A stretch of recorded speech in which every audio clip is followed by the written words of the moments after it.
Les critères sont toujours d'avoir 1 an ou 2 d'expérience déjà, que ce soit dans l'humanitaire ou même en France, enfin d'avoir une expérience professionnelle pour pouvoir postuler. Ce qui fait que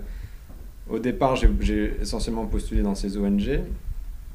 et que enfin, j'ai toujours reçu des réponses négatives et je pense que c'est ce qui arrive à la plupart des gens, à part s'ils ont une compétence spécifique comme parler une langue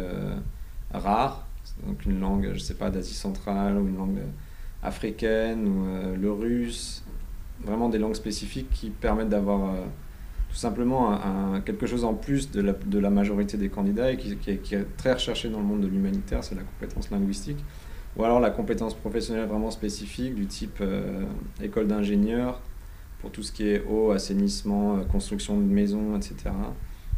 Les personnels médicaux, donc infirmiers, médecins, qui sont très recherchés aussi,